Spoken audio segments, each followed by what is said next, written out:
Welcome to the Bahamas. My name is Ronaldo, better known as Sea Ranger Ray. And I'm Sea Ranger Tanya. We're here to take you on an exciting adventure to beautiful Blue Lagoon Island, the home of dolphin encounters. For our new visitors, we're going to explore some of the traits that make our dolphins and sea lions wonderful ambassadors for the ocean.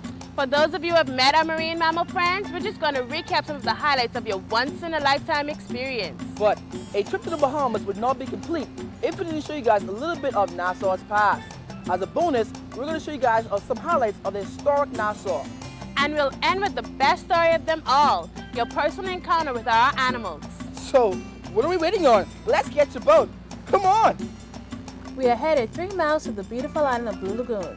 You might ask, what makes dolphin encounters unique? It's the beauty of the island and the natural seawater habitat, a real playground for the marine mammals. It's filled with thousands of fish and a diverse amount of local marine life. The island is also known as Salt Key, named for the salt harvested in the natural lagoon. Pirates once used the salt to preserve their meat before heading off to plunder ships in the Caribbean. The 3-acre lagoon is now home for our marine mammals who have starred in the films such as Flipper, Andre, and Slappy and the Stinkers. At the entrance to the lagoon, you'll be greeted by the historic tower and cannon, marking the entrance to this authentic Bahamian marine park. Wow, what a beautiful place! Dolphin encounters began in 1989, and we're now the home of several different marine mammals, specifically our Atlantic bottlenose dolphin and our California sea lions, which we adopted from a facility that got destroyed by Hurricane Katrina.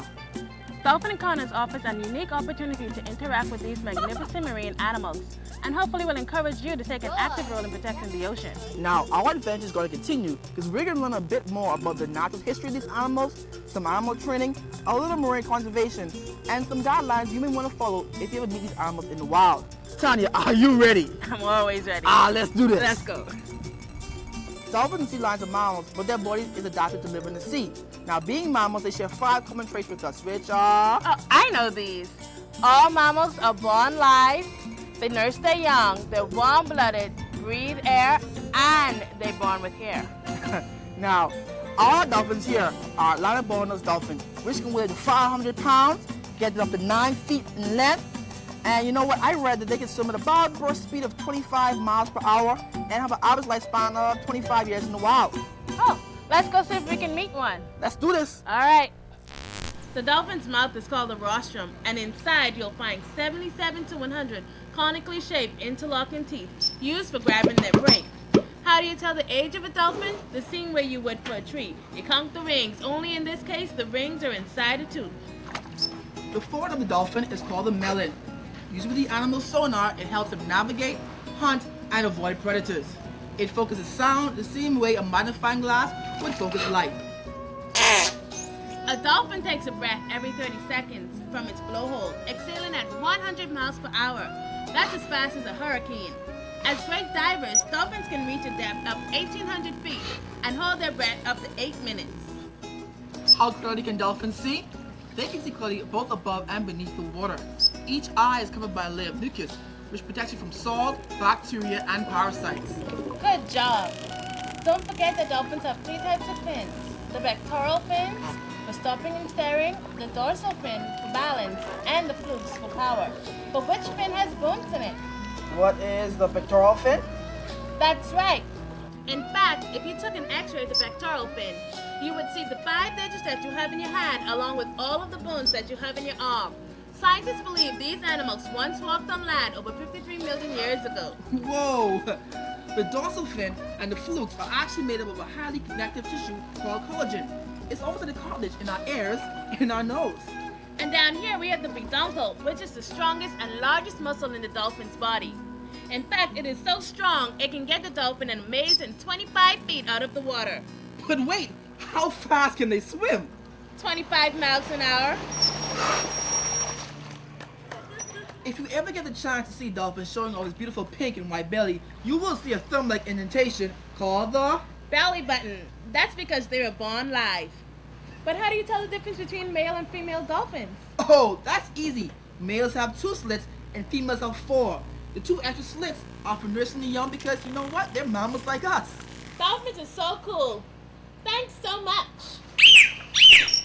Let's go visit the sea lions. They are so cute. So Tanya, tell me, what do you know about these amazing mammals? Well, I know that the California sea lion can swim up to 13 miles per hour, dive up to 900 feet, and live for about 25 years in the wild. And also, unlike dolphins, males and females differ in size, with the males sometimes outweighing the female up to 4 times. Cool. Now, sea lions have many adaptations that made them wonderful hunters in the sea and successful for living on the land. For instance, their vibrissae, or the whistles on their mouth, are very sensitive to the pressure changes in the ocean, making it very, very cool when it's time to catch some fish. Also, have you seen those big, beautiful eyes? Well, they have special plates on them that reflect light, allowing sea lions to see at depth where there's no light at all. Oh, what was that? Oh, that's called vocalization. Sea lions can bark and growl. These sounds are important for a sea lion to show dominance and mark its territory. All that becomes really important during the breeding season. Sound is also important for mom and pups. When the mother turns back in the ocean, she calls her pup and it calls back to her. With dozens of pups being in the beach, it's really important they find each other so the pup can nurse. That's right, they nurse their young because they're mammals. Now, I know I sometimes get confused between sea lions and seals. So Tanya, how do you tell them apart? Oh, that's easy. If you were to look at the California sea lion's head, they have visible air flaps on either side. Seals don't. They have tiny pinhooks just like dolphins do. Oh, and look at these long fore flippers. They actually move in a wing-like motion under the water to help the sea lion swim. And you know what? In seals, they have really short front and rear flippers, so they have to wiggle around, something like this. Good boy. You're so smart. What I think is really cool is that sea lions have 3 toenails on their hind flippers that they use for scratching. That was great. Give me 5. All right. You know what? I heard trainers call sea lions sea dogs. It may be because they have a face like a dog. They have a tail. They bark. And they have all this hair on their bodies. Just like dogs, sea lions shed their hair, but only once a year. It's called molting. It happens right after the breeding season. Being marine mammals, they actually secrete oils to help keep their coat nice and waterproof. Since sea lions are known to thrive from the cold waters of Alaska to the warm waters of Baja, living in the warm waters of the Bahamas is like being on permanent vacation. We have seen some cool animals so far and some great training. The programs here at Dolphin Encounters are only possible due to the high quality of animal care and training provided to the animals. How old did we say animals in the wild live to be? 25 years. That's right. As a matter of fact, dolphins under human care tend to live longer, healthier lives due to balanced diets, protection from predators and pollution, also from the daily mental and physical stimulation of training. Interactive training has 3 important ingredients.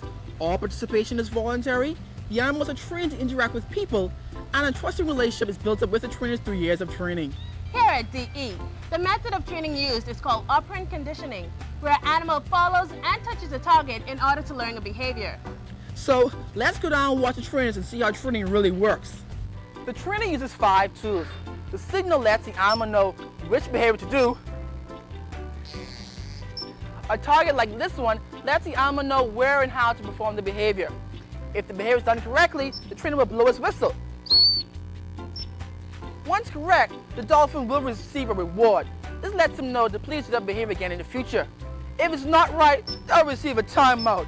And that lets the dolphin know not to do that behavior again. What do dolphins like as rewards besides fish? Well, trainers teach the animals to like a variety of rewards, such as rub downs, attention, and toys. Now, I bet you are wondering why a dolphin would want to touch a target. It doesn't look like a fish or smell like a fish. Well, the trainer uses fish to teach the dolphin to like the target. For example, the trainer could place a target on the dolphin's rostrum, blow a whistle, and reward the animal. After repeating this several times, the trainer can place a target a short distance away and the animal will move to touch the target. Now the trainer can train any behavior with a target, like a hula, or flip, or even a kiss. But how do you train a behavior from scratch? The trainer is first going to sit down and come up with a plan how to train the behavior. This is called shaping the behavior. Then the behavior will be broken down to small steps called approximations. In each step, the trainer plans how to move the target to create the natural motion of just that small part of the behavior. Once he's ready, the trainer goes down to the platform, gives a signal for the behavior, and moves the target as he plans for the first step. If the animal does the behavior right, the trainer will blow the whistle and reward.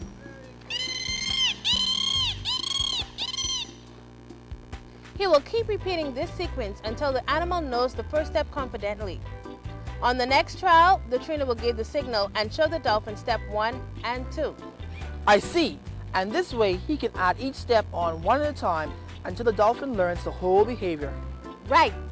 The trainer then only has to give the hand signal to ask the dolphin for the behavior, like this one.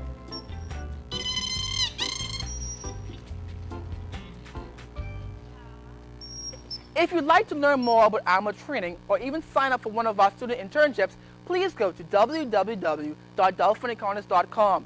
If you have a specific question, please click on Ask a Trainer, and we'll be sure to try and get those questions answered for you. One of the hot topics our guests want to know about is marine conservation, because no matter where you live, you have an impact on the health of the ocean. You couldn't be more right. Conservation simply means taking responsible steps to ensure our natural resources are around for future generations.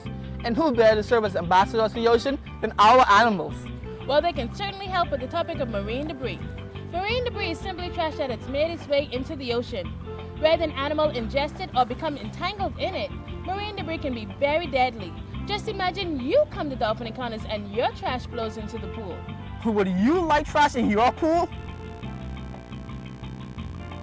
What do you think about trash? Man, I would hate that people come to my house and leave trash, even if it's by accident. What's worse is that a wild animal may eat trash not knowing that it can make them sick. But marine debris is such a solvable problem. What message do you have for our guests about trash? Nice shot! Conservation is easy to practice. Just make sure you dispose of your trash properly and practice the 3 R's: reduce, reuse, and recycle. If you make less trash, then there's less chance that it'll become marine debris. We practice conservation here at Dolphin Encounters in many small ways. We recycle the oil from our generators and our boats, and we keep our boat engines in tip-top shape to prevent fuel spills. We also use natural fertilizers so that when it rains, to avoid chemical runoff that may hurt our marine mammals or our reef life.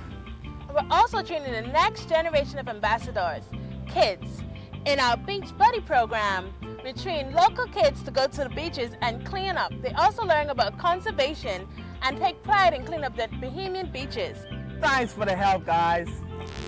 You know, seeing these dolphins and sea lions here at Dolphin Encounters makes me want to hop in a boat and go see them in the wild. That's awesome. But remember, to protect wild marine mammals, please remain an observer. Here at Dolphin Encounters, we do not promote interaction with wild marine mammals because they have not gained the understanding our animals have through years of training. Feeding wild animals always lead to problems, some of which might surprise you, but all of them are bad. For one, feeding teaches dolphins to become beggars. They get hooked on hand notes and sometimes lose their ability to hunt for food.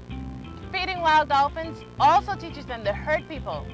Animals that have become career moochers tend to become pushy or aggressive when they can't get what they want. And animals can also get hurt. Animals that are fed by people lose their fear of humans, hanging out sometimes in areas of really high boat traffic. Even sea lions that are so cute can learn harmful behaviors. Wild sea lions have been known to haul onto docks and into boats, causing thousands of dollars of damage. And the animals can get sick. People have been seen feeding sea lions and dolphins things like bear, trash, and even junk food. Animals that are fed these items sometimes seek them out, not knowing that it can make them very sick. For these reasons, we encourage you to follow the Watchable Wildlife Guidelines, helping to ensure your safety and theirs. First off, keep your distance. Try and remain a respectable distance of 100 yards or more. This will encourage natural behaviors like hunting and playing. If you want a closer look, use a binoculars or a night zoom lens. Now, dolphins are natural surfers and may approach your boat in order to play. Should an animal be traveling with you, keep a constant speed and direction, and they will choose a safe distance at which to play.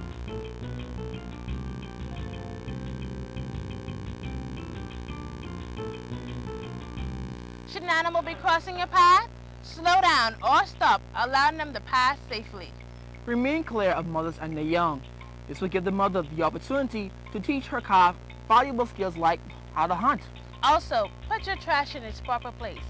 By doing this, not only will you be protecting marine mammals from marine debris, but you'll also be helping to keep the Bahamas clean, green, and pristine. And most important of all, do not feed wild animals. If you are fortunate enough to see a marine mammal in the wild, please remain an observer.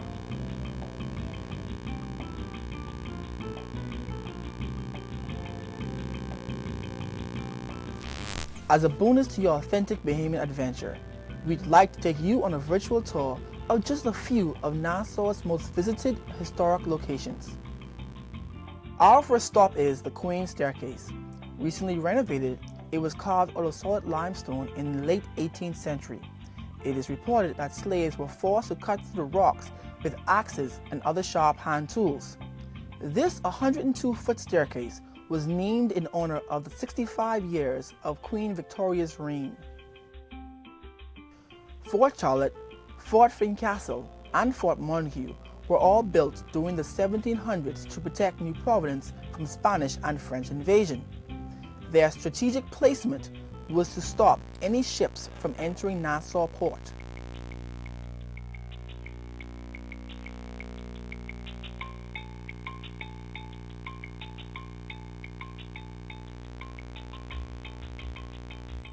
To see an excellent example of Old Nassau, go by the flamingo pink government buildings of Parliament Square. Constructed in 1815, these buildings are excellent examples of colonial architecture. The Houses of Assembly, the Old Colonial Secretary's Office, and the Supreme Court are clustered around the statue of Queen Victoria. The buildings on the north side of the square face a bust of Sir Mallow B. Butler, the first Governor General of the islands of the Bahamas. We thank you for visiting our authentic Bahamian Marine Park. We hope that you've gained a great appreciation for our marine mammals and will take an active role in preserving and protecting all marine life. For more information, please go to www.dolphinencounters.com. From there, you can make a reservation, get updates about our animals, and even order copies of your DVDs and photographs of your once-in-a-lifetime interaction.